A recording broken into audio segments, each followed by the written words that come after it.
came in to do an abdominal assessment on you today. We have some questions that I'd like to start out with first, and then we'll go on to an assessment to begin with. Have you ever been diagnosed with any abdominal conditions in the past before? No. Okay, that includes any kind of conditions like cholecystitis, ulcers, stomach ulcers, diverticulitis, or cirrhosis? No. Okay. Have you ever had an infection or in any of your abdominal organs? No. Okay. Any problems experiencing constipation? No. Okay. When was your last bowel movement? This morning. Okay, good. Do you take any laxatives? No. Any problems with urination or incontinence? No. Good. Do you eat foods containing any fiber? Cereals and muffins and things. Good. Do you eat alone or with someone, typically? With someone. That's good. I usually ask this because the individuals, they tend to eat healthier when we're with someone as opposed to when you're by yourself. Do you feel like you're under any stress that can lead to like gastrointestinal upset? No. Good. Taking any medications for abdominal related conditions? No. Okay. And are you experiencing any like nausea, abdominal pain, bloating? No. Okay, good. Let's go ahead and do an assessment as well. So I'll have you lay back on your back. Put up your feet if you'd like. And this is called the supine position. Now the assessment includes a specific order. You want to go inspection, auscultation, which is listening, percussion, and then palpation.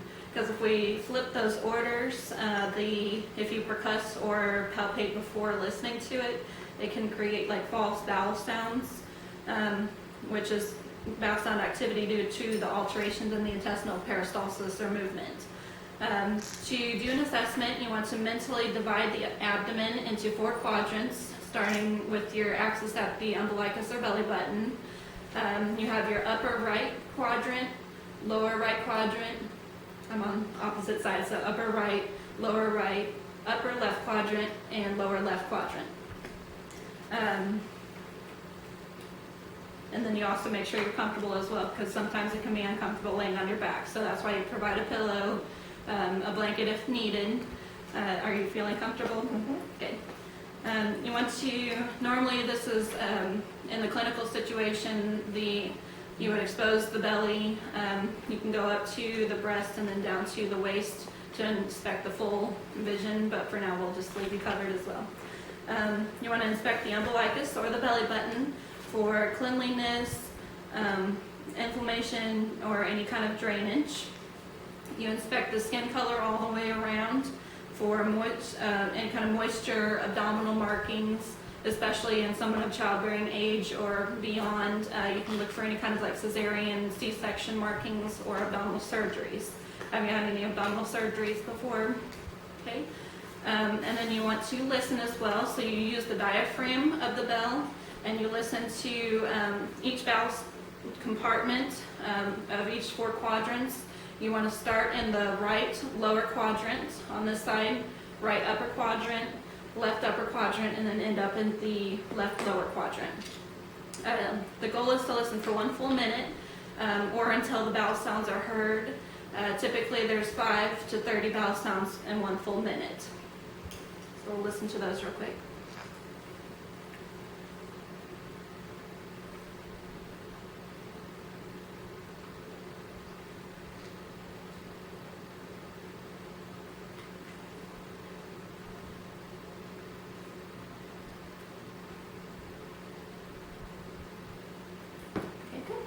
You have active bowel sounds, but they're not hyperactive, which means they're not functioning overly excessively.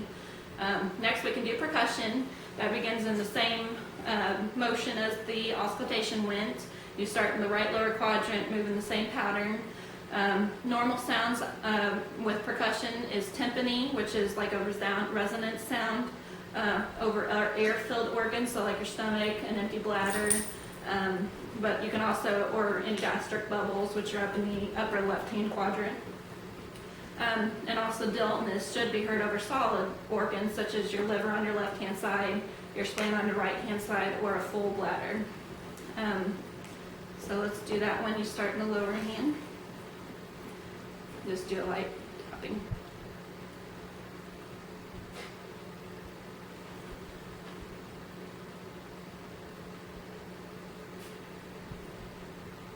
Okay, good. Then we also do palpation. We'll start with a light palpation first, and then we do a deep palpation after that. The light palpation is used to determine organ size. You can feel the size or shape of the organs to see if there's a possible mass or fluid accumulation, or you can, and then you usually, the gentle just has like using the pad of your finger, so it shouldn't be very high pressure at all. Let me know if you feel any pain.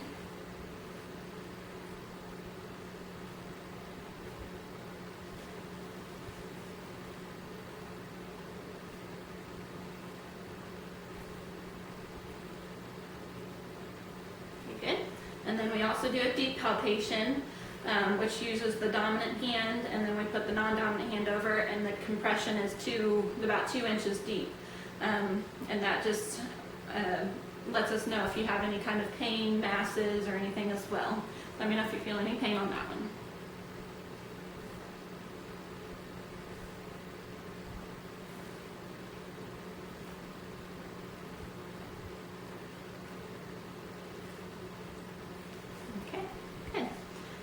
And then you also, in your abdominal assessment, can include the assessment of your liver in the top left-hand side. So if you put your hand underneath this person's spine and then have you take a deep breath in, you can usually feel, and then go ahead and take your breath out. And you can feel the movement of the liver underneath as well. So that's all on the abdominal assessment. We'll have the doctor come in shortly and review your results with you. Thank you.